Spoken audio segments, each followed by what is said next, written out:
guys, what's up? It's Eli Knight with Knight Jiu-Jitsu, of course, and I'm out here at Capital MMA and Elite Fitness in Alexandria, and I'm here with Chad, and we were just doing a seminar, and we were doing some open guard stuff, and we were doing a no-gi. So one of the series I like to do from open guard is doing some stuff from sit-up guard. And basically the way we enter into it is like if we're here and we start from some kind of position where maybe it was like a hook sweep or tripod sweep position, and I'm gonna go look to sit up. And as I go to sit up, I'm gonna try to turn and get this direction, hooking his ankle like this. And so what we were discussing is here, if I can make a sweep initially off of this here, I'm gonna wedge through, I'm gonna hit on the far side over here on his, right above his knee, I'm gonna post, and then just like a technical stand up is what I'm looking to do, where I go here, I drag his leg out this way, get him to fall forward, and maybe if he posts like this here, I can look for an ankle pick, drive over, and then look to pass the guard, get to my top position somehow, right? But what this led into were some questions and some examination here whenever we get to this point of what happens, like if I don't have this secured and maybe he steps out on the second version of it here whenever we go up, well, I still have access to maybe get into a single leg takedown. So I'm gonna look to pick the ankle here, this drive inside here this way, and then maybe the finish that I showed was to get here, maybe climb the tree, hook up like this, reach inside of the thigh, and I like to step forward one as I'm squatting and then step my other leg back and drop to a knee here this way. And then from here we can look to go into a passing sequence, or we can look into maybe going into leg attacks off of this position too.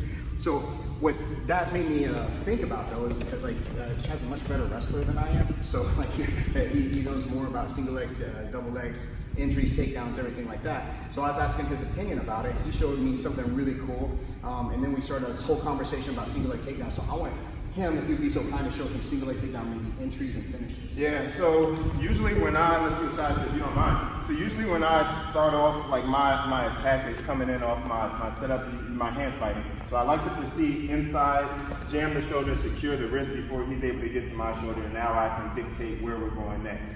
If I can isolate this arm, I get him thinking about the arm, and then that's when I like to attack the leg. So whether I do an arm drag, or whether I kind of just step in and pass off here, now I'm kind of in this Russian grip position, kind of, where I have an underhook and I'm securing the wrist here.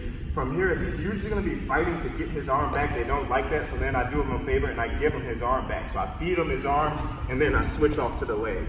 All right, so we're almost in the identical grip as where Eli has, where I am here, up high on the hip and then low on the ankle here. So this makes it hard for him to escape because I'm controlling his knee angle here, all right? So I have his leg in between my legs. I can end up with it on this side or this side, kind of just depends on where we go. I want to take it on this side if I have the choice. So I step back and I plant it on my shelf and on my thigh here.